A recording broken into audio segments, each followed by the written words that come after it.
Magluto tayo ng manok na may oyster sauce with chili and garlic. Ayan, hinugasan ko na siyang mabuti at ipapakulo natin.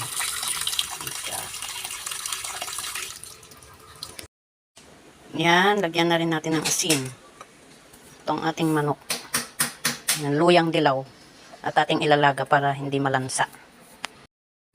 Ayan, napakuluan na natin siya. Pakuluan na natin ang ating manok. Kaya patayin na natin ang apoy. At ating itapon ang kanyang tubig. Palamigin natin. Ayan na po ang ating manok na nilaga. Hiniwa-hiwa ko na po ng ganyan cubes. Depende po sa inyo kung anong hiwa po ang gawin nyo. Ayan, tinanggal ko na po ang kanyang tubig. At ating igisa. Ito rin po ang ating ginayat na bawang at ating sili. Init na po tayo ng kawali at tayo ay magigisa. Init na po ang ating kawali. Lagyan na po natin ng mantika. Ayan, ang aking mantika. Digdagan natin konti. Ayan. Lagyan na po ating sili na ginayat at bawang. Ayan po. Ayan po. Lagyan na po natin ang ating bawang at sili. Ayan. Medyo brown ang ating bawang. Hinaan natin ang apoy para hindi masunog. Ayan po paminta. Ayan. At ito po ang aking paboritong oyster sauce. Ayan po, dato puti. Lagay po natin lahat. Ayan. Hinaan po natin yung apoy para hindi masunog. Lagyan ko rin po ng konting asukal. Ayan, para may tamis-tamis din siya. Ayan po. Ayan. Luwain natin. Ayan po. Tinapon po natin yung ating pinakuluan na manok sa luya. Tinapon natin yung tubig.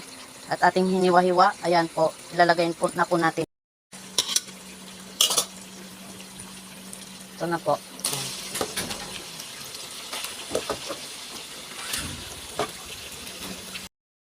Ayan po. Ayan po. Atin po siyang haluin. Ayan. Ayan po natin hanggang magmantika siya, matuyo. Lutuin po natin siya sa oyster sauce. Ayan, wait po natin siyang mawala yung tubig niya. Mamaya ko na siya lagyan ng asin kasi baka maalat din po kasi ang oyster sauce eh. Baka sumobra sa alat. Mamaya ko na siya timplahan. Ayan, lutuin po natin muna siya. Takpan natin. Po natin ng asin at kulang sa alat. Ayan po. Natin pa siyang tostahin. Lutuin pa natin mabuti ang ating manok. Lagyan din po natin ng konting suka. Lagyan po natin ng konting suka para mas sumarap. Ayan. Huwag muna natin haluin, hintayin natin siyang matuyo para hindi mahilaw ang lasa ng suka natin. Ayan, wow, ang bango ng suka. Ito na ang ating manok. Tuyo na yung kanyang suka. Nag-crispy na naamoy ko na siya. Kaya atin na siyang haluin. Yan po. Wow, diba? Natuyo na ang ating suka.